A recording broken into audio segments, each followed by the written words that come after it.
Olá, sejam todos bem-vindos aí ao nosso episódio podcast Papo Legal. Eu sou o professor Marcelo Misaka, estou sempre acompanhado aqui dos professores Everton, professor Cavazana, e hoje nós trouxemos uma convidada da nossa casa aqui, professora da casa, para falar sobre um tema bacana aí, que principalmente para atuar no seu dia a dia, né? Sim. Coisa pouco conhecida de alguns profissionais, mas que é extremamente promissor o nicho aí de atuação, que é falar sobre recuperação judicial de empresas e falência, não é? Ninguém quer falência, todo mundo quer a recuperação de empresas, mas é um tema que eu acho que vai render mais de um episódio. Já estou prevendo aqui que nós vamos fazer uma temporada sobre recuperação judicial, e para isso a gente aproveitou o conhecimento da professora Ana Cláudia Rodrigues Miller. Professora Ana Cláudia é professora aqui no Unisalesiano, doutora pela PUC São Paulo. Seja bem-vinda, e advogada na área de recuperação judicial. Então, seja bem-vinda, Ana. Obrigado desde já por aceitar o nosso convite aí e engrandecer o nosso podcast, tá bom? Seja bem-vinda. Obrigado. Ana, é um prazer, tá? A sua presença aqui. Com toda certeza, uma pessoa que vem por engrandecer muito uma temática complexa, uma temática que a gente tem pouco hábito de discutir, mas ao lado uma temática de extrema importância para o sistema, né, para a economia. E é isso, os nossos alunos estão aí esperando boas informações, os profissionais do direito, um novo nicho de atuação. Seja muito bem-vinda. Obrigada. Ana, prazer estar aqui com você, faço minhas palavras dos colegas também, prazer. A gente se encontra no corredor sempre meio corrido, né? Mas estamos aí. Deixa eu te perguntar, traça aí para nós, assim, para quem também não é do meio jurídico, o que vem a ser esse trabalho que você desenvolve? O que vem a ser a recuperação judicial? Bom, primeiro, muito obrigada, Misaka, Paulo e Everton. A Cavazana, né? A gente fala Paulo, fica esquisito. Muito obrigada pelo convite. Eu acompanho o trabalho de vocês. Já são 32 podcasts, né, com vários profissionais. Então, é uma honra para mim estar aqui. Um prazer imenso estar fazendo parte desse time. Para falar de recuperação judicial, só vou falar um pouquinho antes do empresário, né? Eu sempre trabalhei do lado de cá, né? Os alunos têm eu brinco na sala de aula que os alunos acabam se formando e indo lá trabalhar para o consumidor. E esquece que do lado de cá a gente tem uma empresa com um nicho de mercado enorme e com poucos profissionais realmente capacitados. A gente tem na recuperação judicial, vocês que são juízes já devem ter visto, que alguns advogados prometem o milagre Sim. da recuperação judicial para um empresário, e ele acha que isso é a coisa mais linda do mundo, e não é bem assim. Quando a gente, e principalmente agora, depois da pandemia, eu acabei vendo meus clientes irem ladeira abaixo. Gente que estaria aí num patamar de muito alto financeiro e que está vendendo o carro que já foi trocando por um mais barato, por outro mais barato e por outro mais barato, e que não tem condições de seguir a vida. Eu tenho empresário que falou para mim, Ana, eu vou pegar tudo que o banco me der de empréstimo, eu vou pagar meu pessoal, eu vou fechar a minha empresa e vou ficar devendo para o banco, e aí deixa a coisa ver como é que vai ficar. Então, quando a gente fala da recuperação judicial, a gente está falando da dor desse empresário. Uma empresa, a pessoa quando constrói uma empresa, ela constrói um sonho, ela olha para aquilo e fala, puxa, eu vou construir uma história, eu vou deixar isso para minha família. E às vezes por uma má administração, às vezes por política econômica, às vezes por... A gente tem um problema muito sério hoje de falta de sucessão. Quem fundou a empresa está morrendo e não prepara os filhos. E aí esses filhos chegam... A gente trabalha em empresas fazendo a sucessão em que quem vai ser sócio não se fala. Então, é um sonho que se cria quando a gente fala de uma empresa. E aí essa empresa, por algum motivo, ela não seguiu o caminho que ela tinha que seguir, e ela se vê numa situação em que ela não vai conseguir honrar os compromissos financeiros. Então, ela chega para o advogado desesperada. Tem gente que... Eu já tive um caso que a pessoa infartou na minha sala porque ela começou a falar de dívida e ela começou a ficar nervosa e a gente teve que chamar porque ela teve um infarto na minha mesa. Então, a recuperação judicial não é bonita. ela é necessária. Ela é necessária para aquele empresário que olha para a vida dele, de um sonho que ele construiu, uma empresa de 10 anos, de 15 anos, que seja uma empresa de 2, mas que ele fala assim, eu não vou conseguir. Então, a recuperação judicial vem como um remédio para que ele possa olhar e falar assim, pô, eu tenho uma esperança, eu vou conseguir. Infelizmente, a gente, como em todo instituto jurídico, a gente tem as pessoas que olham para isso como fraude. Sim. Né? Fala, eu vou pegar a recuperação judicial porque eu não vou pagar ninguém e então eu vou dar o golpe aqui. Aí é o papel daquele olhar clínico do juiz de falar, opa, isso aqui é fraude, isso aqui não vai passar. Então, a recuperação judicial, ela vem como uma forma de socorrer o empresário para que ele passe por esse momento difícil em que ele está quase insolvente, porque se a gente já estiver falando em insolvência, aí a gente já vai ter que falar de falência, né? Mas ele está num momento aí de quase insolvência e que ele ainda olha e fala, poxa, dá para levantar, dá para seguir em frente, dá para tentar, dá para continuar tentando. Porque atrás de uma empresa, a gente tem ali uma série de famílias. Sim. Né? Cada funcionário tem ali pelo menos mais a mulher e o marido e mais um filho. Então, uma empresa não é só aquele empresário que está ali lutando. Ele é muito mais além, é muito mais do que isso. Né? Depois a gente vai falar um pouco do procedimento, mas quando a gente é procurado por uma empresa para fazer a recuperação judicial, a primeira coisa que a gente faz é, olha, precisamos ir para a tua empresa, você precisa abrir tua conta para a gente, porque nós vamos fazer uma análise para ver se você pode ir para uma recuperação judicial. Tem gente que acha que pode ir para uma recuperação judicial e não precisa. Sim. E a gente faz uma análise financeira dela e fala, você não precisa, você só precisa de uma boa gestão. Aí a gente é contratado para fazer a gestão. Mas tem gente que a gente fala, se não fizer recuperação judicial, nós não vamos conseguir recuperar a tua empresa aqui para você continuar sobrevivendo no mundo. Exatamente esse é o ponto. O que a gente observa na legislação é o norte do legislador, na verdade.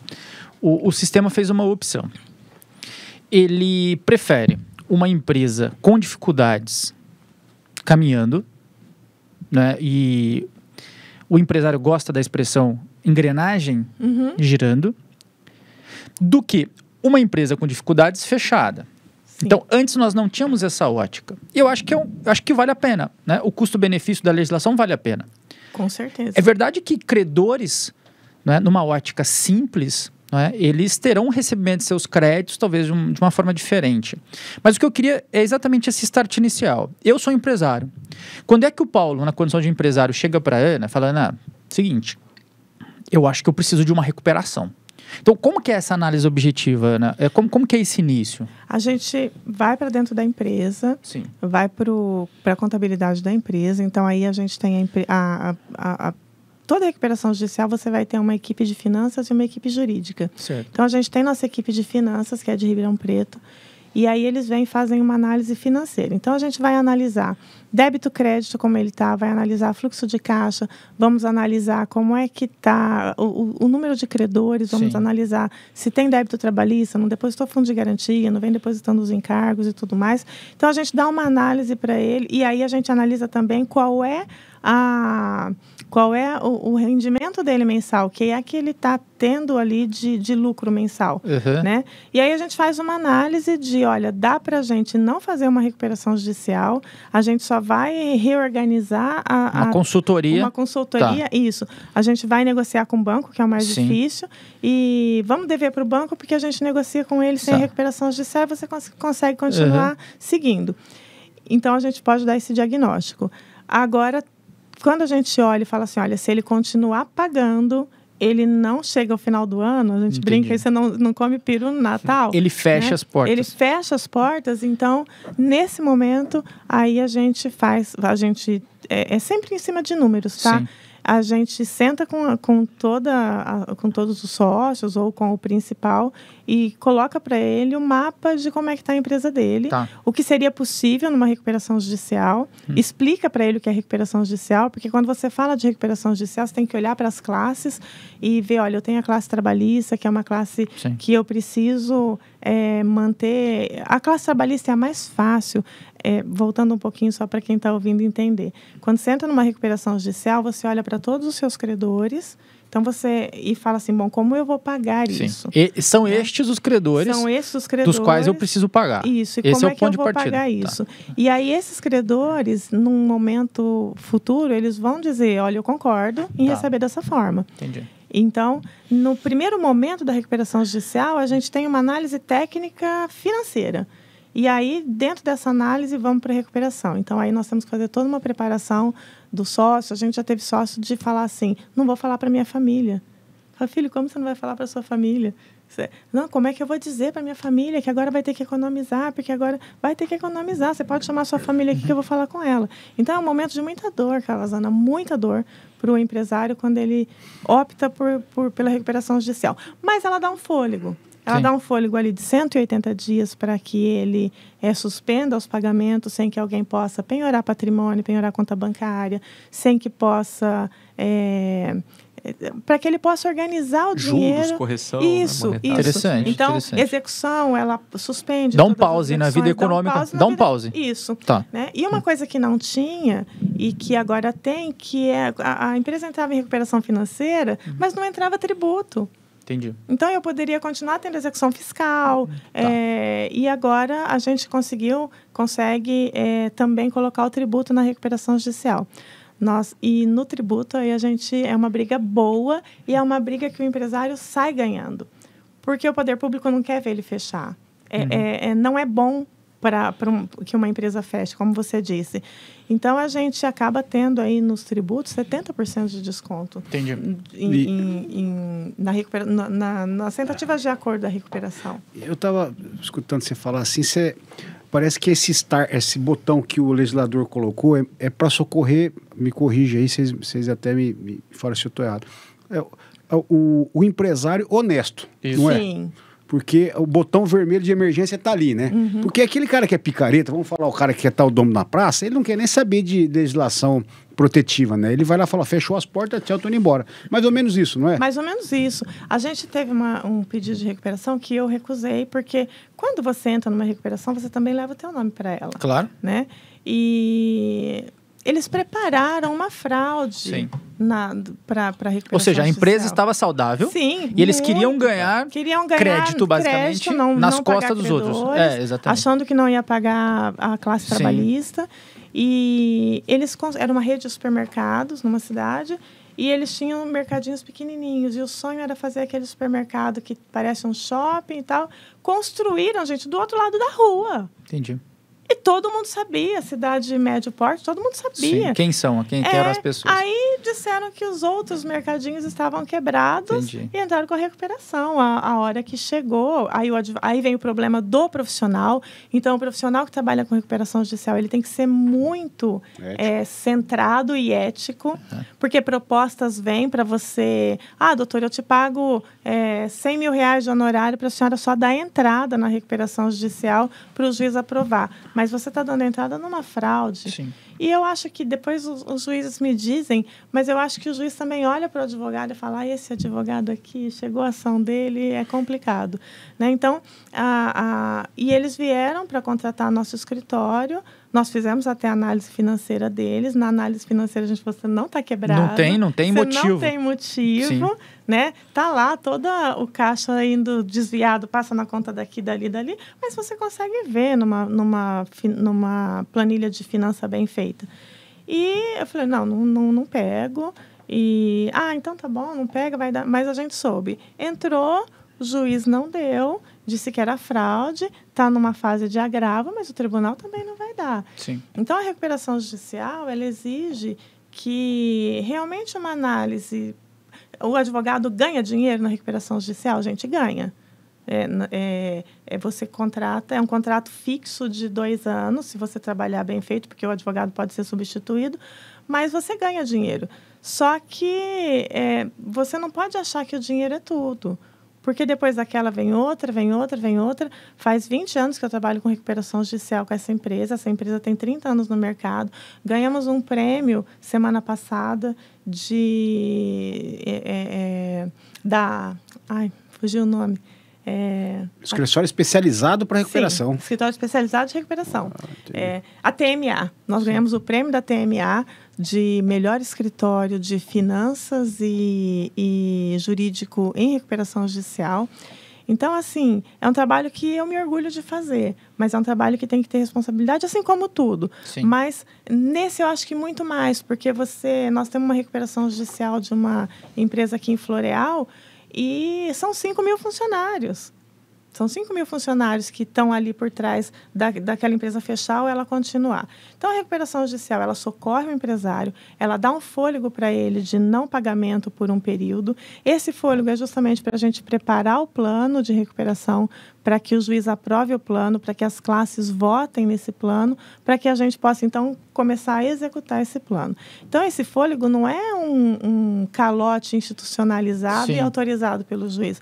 É um fôlego para falar, olha, se recupere e aí nós vamos te ajudar, nós, Estado, na figura do juiz, nós vamos te ajudar e depois você vai conseguir seguir a vida e não fechar a tua empresa. É para isso que serve. Então, a recuperação judicial é para que o empresário que não está conseguindo enxergue uma luz no fim do túnel e fala, eu tenho um caminho, eu não vou fechar, eu vou tentar. E o rito, Ana? Como que seria a ordem? Então, vocês decidiram, depois de todo o estudo, decidiu que a saída é a recuperação judicial mesmo. Então, aí propõe a recuperação judicial no fórum, vamos dizer assim. O rito processual, Missaca, ele é dividido em 3 fases. Ele tem a fase em que você dá entrada na recuperação, depois ele tem a fase da Assembleia, a segunda fase da Assembleia, em que a gente tem que ter maioria de votos, e depois a fase em que o juiz aprova o plano, e aí a gente começa a executar o plano. Mas é muito antes. Nós estamos fazendo o estudo de uma empresa que vai... Nós participamos como amicus curiae justamente nessa questão de tributos entrar na recuperação judicial no STJ em maio. E a previsão é de uma chuva de recuperação judicial. Não é Principalmente pouco. por conta... A questão tributária segurava um pouco. Segurava um pouco. Porque a maioria do débito, muitas vezes, era de tributo. Eu tenho empresa que 5 milhões de tributo, não vai pagar. Sim. Não vai pagar porque não tem como pagar, é porque eu não quero, não tem como pagar. Então, a gente consegue reduzir isso aí para... fiz um acordo semana passada de um tributo de 2,5 milhões por 20. Então, a gente conseguiu fechar com a Procuradoria. Então, assim, é uma luta do empresário para reduzir tudo que for possível para que ele possa seguir em frente. Então, a gente faz uma preparação muito antes. E uma das coisas que a gente faz quando a empresa vai entrar em recuperação, a gente já chega e faz essa análise financeira, que é um pré-estudo.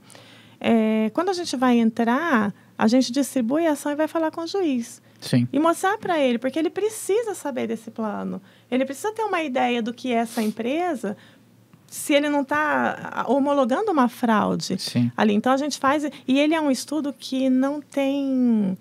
o judiciário não paga esse estudo, porque ele é um estudo prévio. Ele não está dentro da fase processual. Então, a gente faz esse estudo, leva para o juiz, a hora que a gente protocola, senta com ele, fala, doutor, marca com a gente para a gente explicar esse plano. O juiz quer saber, porque ele não quer homologar uma coisa que seja fraudulenta. Então, a gente passa uma tarde, às vezes, com o juiz, explicando todo aquele plano de recuperação que a gente fez, toda a situação que está na empresa, com documento. E aí, a gente já deixa esse plano junto e já junta esse plano também na petição inicial.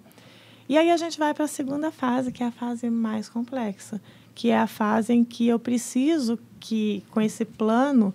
eu preciso que as classes votem, a classe de credores, a classe de bancos, a classe trabalhista.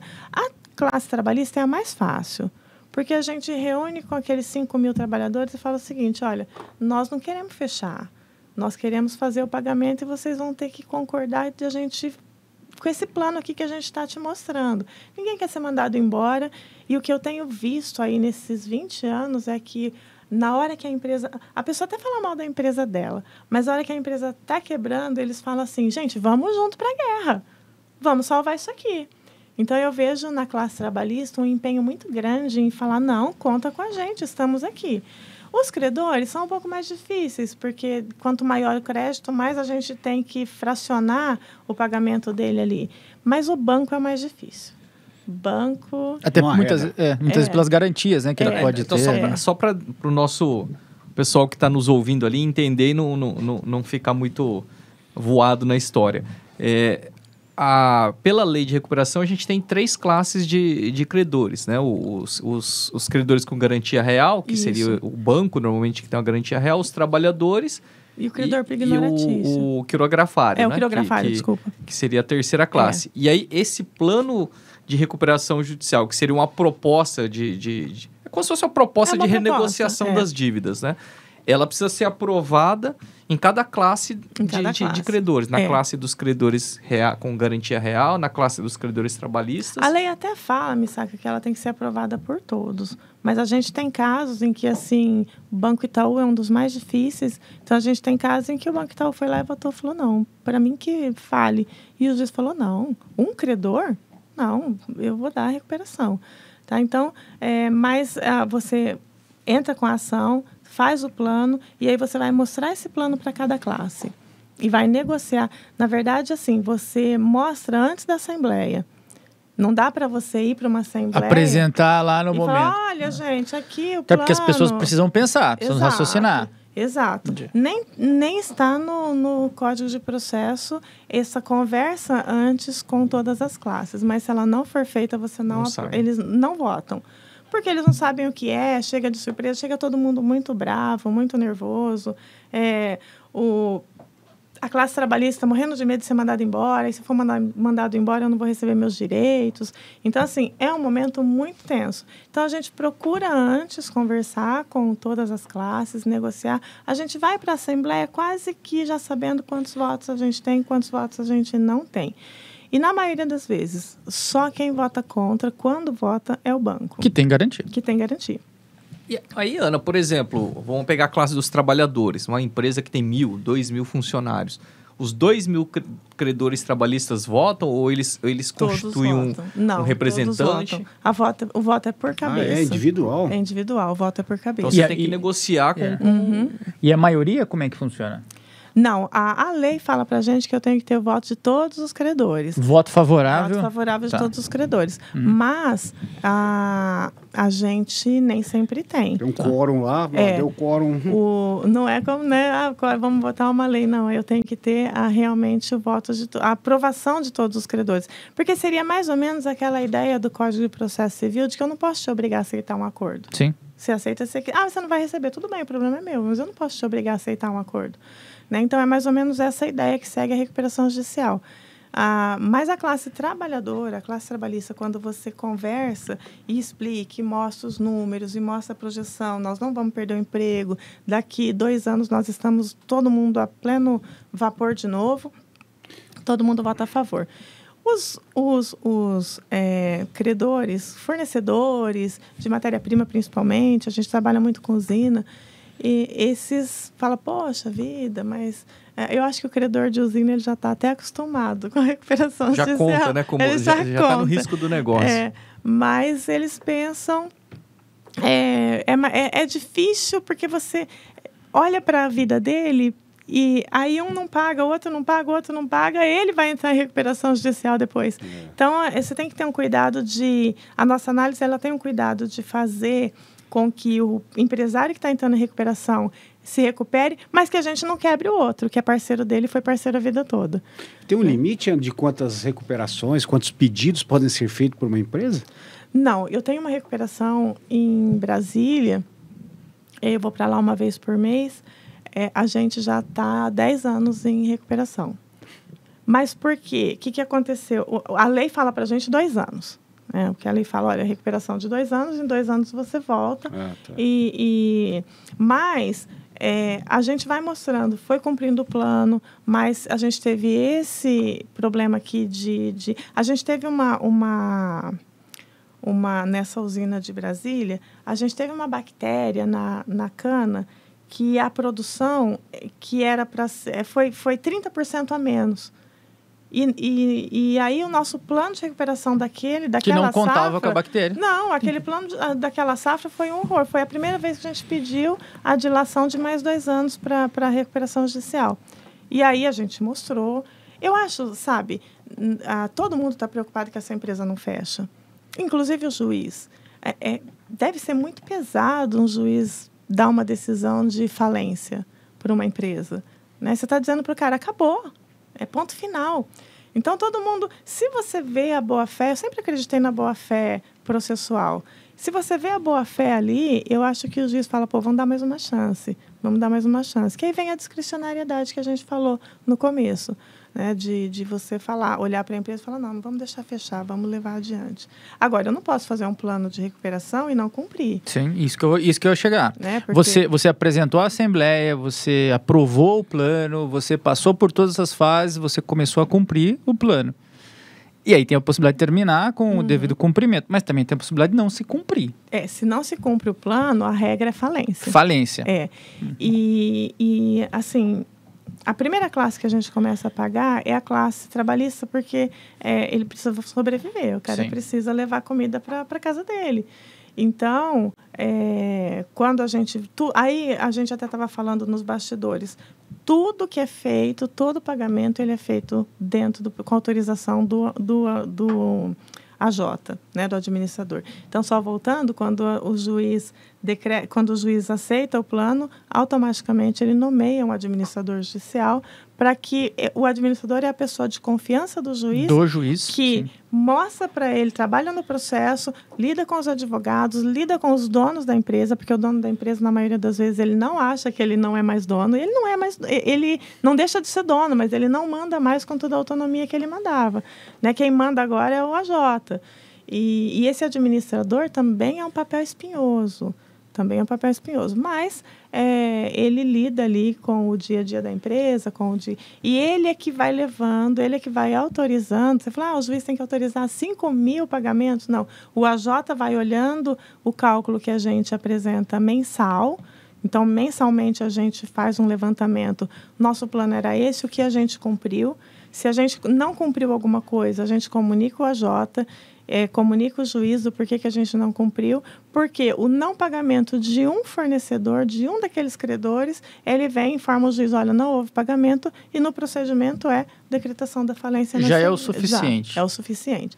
Então, é muito sério quando você monta um plano e todo mundo aprovou. Eu aprovei isso aqui. Agora você não está cumprindo, né? Então, a gente acaba vendo que o administrador judicial tem um papel importantíssimo aí nessa aprovação. Então, o administrador, ele tira um pouco do excesso de trabalho do juiz, que é ficar olhando números, ficar vendo se realmente está cumprindo o plano, se aquele pagamento que eu estou pedindo ali é um pagamento realmente que está no plano, né? A gente tem problema, às vezes, como tudo é pago no processo, todos os credores eles têm que nos informar contas dentro do processo.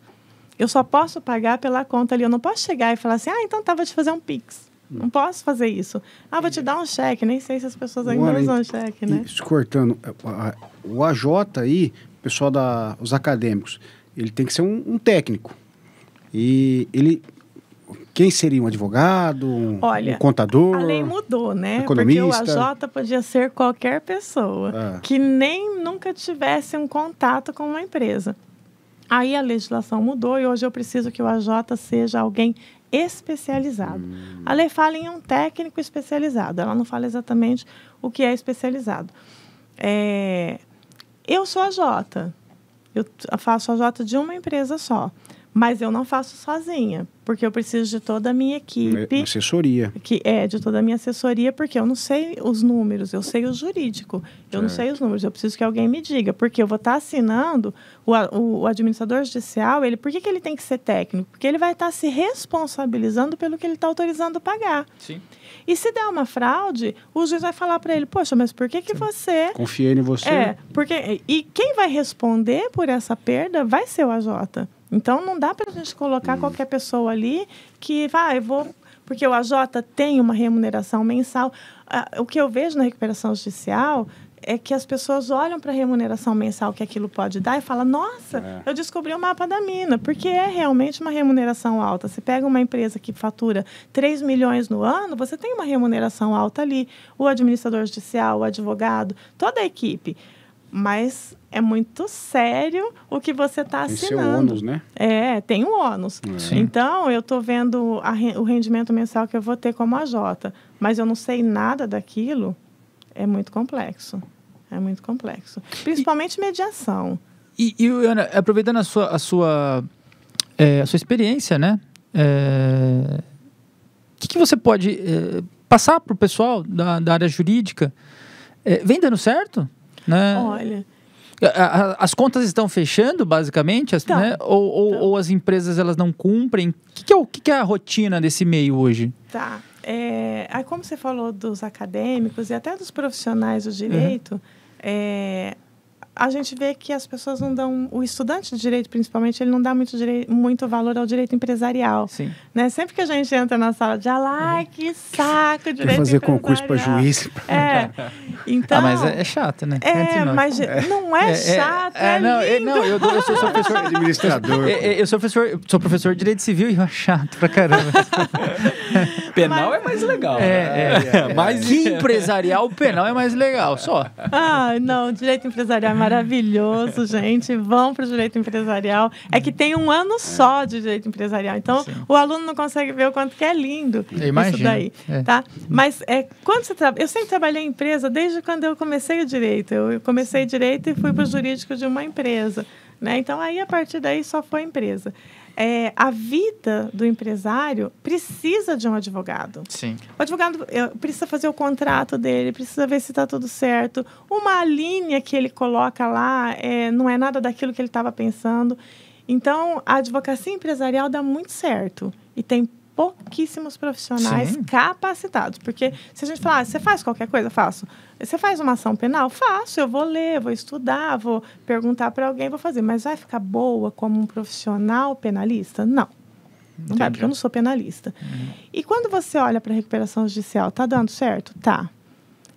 Pelo menos as que a gente faz, tá. Eu tenho orgulho de dizer que eu não entro em fraude. Se eu começar a ver que tem fraude alguma coisa, o advogado ele pode dizer, não vou mais tocar essa, assim como qualquer outra ação, não vou mais tocar essa recuperação judicial. Mas é uma luta, é um trabalho espinhoso, porque você tem que dizer para o dono da empresa que ele não pode mais gastar como ele gastava. Sim. Então, a gente lá, numa recuperação judicial, o cara vai e compra uma Porsche. Aí eu falei, filho, você vai onde com isso? Para a cidade inteira ver. Mas eu não posso nem comprar um carro com a dinheiro da minha empresa. Eu falei, não, tua empresa não é sua neste momento. E então dá trabalho, porque o cara estava acostumado num padrão de vida enorme, e aí você vem e fala, você não pode isso, você não pode aquilo. Outro dia o moço perguntou assim, pergunta para a doutora se eu posso almoçar. Né? Então, mas faz parte. Sim, faz parte, como qualquer outra ação jurídica. Mas as empresas estão conseguindo se recuperar. A recuperação judicial ela é linda no sentido de dar para o empresário a mão quando ele está chegando no fim do poço e falar, vem aqui, você vai se recuperar. E a empresa que faz isso de maneira séria, com uma boa equipe de finanças principalmente, ela consegue, seguindo o plano, ela consegue se recuperar. Consegue os resultados. Eu percebo assim, Ana, às vezes na recuperação, uma grande dificuldade. O plano é até bem montado, o empresário está de boa fé, só que a hora que ele pede a recuperação judicial, os fornecedores dele colocam a barba de molho. E aí só quer vender à vista. Eu não vou vender a prazo para o cara, porque se o cara já pediu recuperação judicial... E aí, se ele não tem matéria-prima para produzir, ele não vende, não entra dinheiro, aí o plano acaba, de alguma maneira... Como que se pensa isso aí? Como é que fecha essa engrenagem? Hoje, a gente não tem mais esse fornecedor que não quer trabalhar, que não quer vender para a empresa em recuperação judicial. Porque ele sabe que se ele vender e no mês seguinte a empresa não pagar, ele tem o poder de pedir a falência. Então, a gente tem empresas hoje que só querem negociar com quem está em recuperação judicial. Uma garantia. É uma garantia. É uma garantia. Por quê? Porque ele não pode desonrar aquele compromisso que ele fez. Sim. Então, hoje a gente não tem. Mas existia esse mito, sim. Mas eu acho que a recuperação judicial, como você falou, foi ao longo do tempo se tornando uma coisa necessária na vida de algumas empresas, de grandes empresas, que até o próprio fornecedor ele falou, pô, ele era a pessoa que comprava, eu preciso continuar vendendo para ele. Então, aí ele tem um jurídico que fala, pode vender. Porque se você não vender, se ele não te pagar, a gente pede a falência dele. A ideia da engrenagem. É a ideia da engrenagem. Se a dele não roda, a minha não roda. A minha não roda, exatamente. Então, assim, é um processo lento, é um processo moroso, é um processo que fica extenso, porque são muitos detalhes.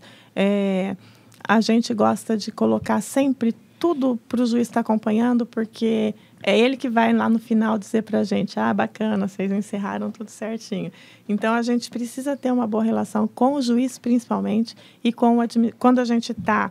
Às vezes, o dono da empresa, ele entra com recuperação judicial e são vários sócios, aí um sócio não confia no outro, aquele monte de conflito. Então, a gente é contratado por um sócio para acompanhar a recuperação que o outro advogado fez, porque eles não conseguem se entender. Então, essa relação entre os profissionais que lidam com o dono da empresa, ela é importantíssima. Por isso que eu acho que também o profissional que vai lidar, tanto o advogado quanto o AJ, quanto a empresa de finanças, eles têm que ter uma boa base de mediação. Porque a gente fica mediando o tempo todo. Bacana. É um tema... como você disse, um ano é muito pouco para estudar empresarial. Um ano, na minha opinião, é muito pouco para estudar recuperação judicial e falência. Né? Tem um filme... É uma pena. Tem um filme aqui que eu até... Não é de falência, obviamente, mas já que você é AJ, é um filme que até te sensibiliza. Chama-se Se Fosse Você. Eu não vou dar o spoiler aqui, não, mas só para... um advogado que vai mediar as vítimas daquele atentado do 11 de setembro. 11 de setembro. E aí o trabalho do cara é o trabalho de um AJ bem mais complexo. Vale a pena. Sim. Vale a pena. Se fosse você. Eu vou assistir. Legal. A recuperação mas ele tem tudo a ver, né? Exatamente. Se fosse você o empresário, né? Se fosse você o trabalhador, né? Tem os caras querendo massacrar ele e o governo querendo empurrar, olha o spoiler, né? E o cara vai aqui, muito bacana. A recuperação judicial dos Estados Unidos, ela é bacana também. Ela é um pouco mais impositiva. O juiz tem mais poder na recuperação judicial americana do que na nossa.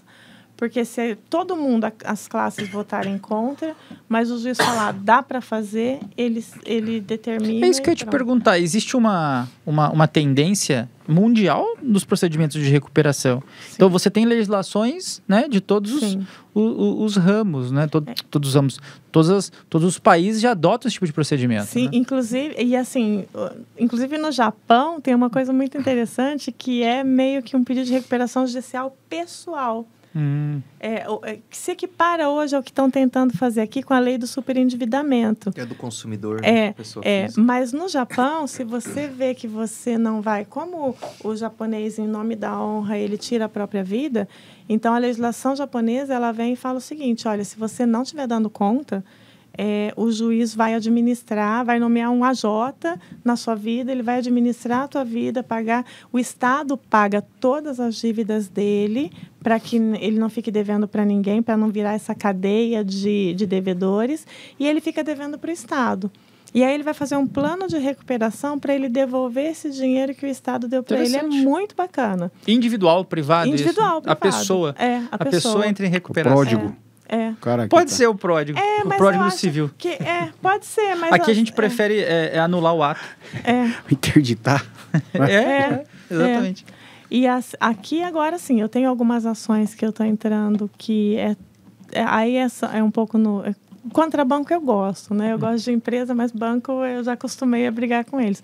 Mas pegando essa ideia da autorrecuperação japonesa, a gente tem feito algumas ações de meio que uma recuperação judicial da pessoa física, porque assim, olha, o cara não tem mais onde e o banco foi dando dinheiro para ele. E você se utiliza como instrumento ações de revisão, por exemplo?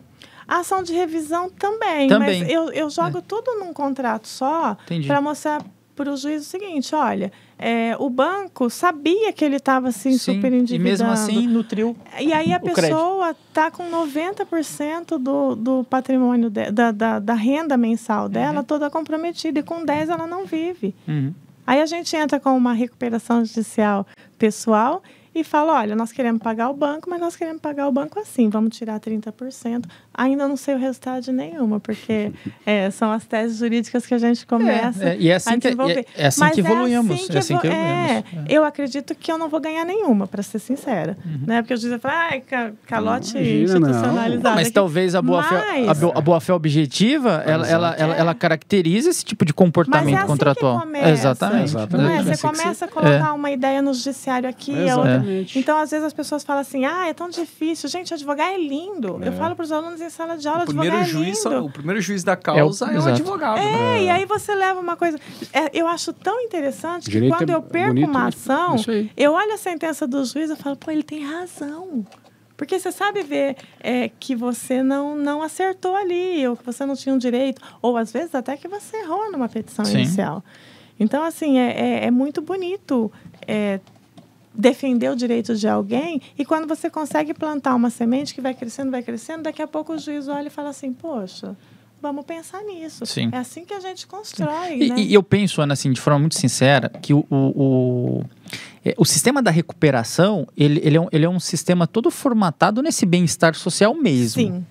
É a função da empresa. Que é a função da empresa, né? Então, eu acho que legislações com esse perfil são legislações que se rendem homenagem. Eu acho que são importantes. A gente tem tanta porcaria em termos de legislação aí, e legislações tão importantes desse calibre aí que deveriam ser melhor observadas. Eu brinco, só para encerrar, assim, gente, se o milionário quebrar, nós estamos todo mundo morto. Porque eu preciso da cadeia toda, eu preciso do milionário lá para ter 15 mil funcionários, aí eu preciso daquele outro que tem que ter 3, eu preciso daquele outro informal. A gente precisa dessa cadeia empresarial toda. Sim. Então, eu acho que vem nisso a lei da recuperação judicial e outras legislações que protegem a empresa também. Né? É uma pena o que a gente está vivendo hoje. Hoje eu recebi um menino lá que levou para mim a 10ª execução dele do banco, e falou assim para mim, mas pelo menos eu paguei tudo e agora, essa semana, eu fecho as portas na segunda-feira. Então, assim, é algo que me arrepia, mexe com o emocional, porque eu sou sempre empresário, e aí você vê um menino de 30 anos que estava em plena ascensão, que eu tenho certeza, ele tinha BMW moto, BMW carro, foi diminuindo, hoje ele tem um Corsa, e falou para mim hoje, doutora, eu não vou ter... E ele falou para mim, eu não vou ter dinheiro para pagar essa execução. Eu falei, não, você não vai me... Eu vou fazer. Enquanto você estava muito bem, eu fui sua advogada. Agora você precisa de um advogado. E vai se recuperar de novo com o tempo. E qual é o maior problema para a gente encerrar? Um empresário que fecha as portas, ele fica com uma dívida de 10 anos. Pelo menos. A dívida que ele herda quando ele fecha as portas da empresa que não deu certo é muito alta. É muito alta e é muito longo para ele conseguir resolver aquilo. Então, é um sofrimento de pelo menos 10 anos do empresário depois que ele fechou a empresa dele. E não só dele, né? E não só dele. Por detrás dele também você tem todo um sofrimento familiar. E casamentos acabam, né? Sim. Família, né? É verdade. Família. Muito bom. Muito bom. Ana, eu já vou te convidar para a gente dar continuidade nesse papo aqui, né? Falando um pouquinho mais sobre esse tema, porque em razão do adiantado da hora, a gente acaba tendo que encerrar esse episódio. A gente pode fazer mais técnico, colocando os conceitos certinhos, porque vim mais para um bate-papo, mas a gente pode esclarecer um pouco mais para a classe acadêmica. Tranquilo, mas... Gente, foi um prazer muito grande estar aqui. Amei vir gravar com vocês. Falar um pouco da minha experiência profissional e do que a gente vive no dia a dia, porque eu acho que às vezes é uma coisa que, por exemplo, os juízes não conhecem, né, o que é o bastidor lado, do empresário quando você lida com a dor dele. Você conhece que é advogado também, mas... Sim, exatamente. Enfim, muito obrigada pela oportunidade. A gente que agradece. Seja bem-vinda. As portas do Papo Legal tá sempre aberta para você aí, tá bom? Combinado. Então... Pessoal, esse foi mais um episódio do nosso podcast Papo Legal, do curso de Direito aqui do Unisalesiano. Agradecer novamente a Ana e a companhia de todos aqui. Espero que vocês gostem. Acompanhe a gente nos próximos episódios aí. Até mais. Valeu.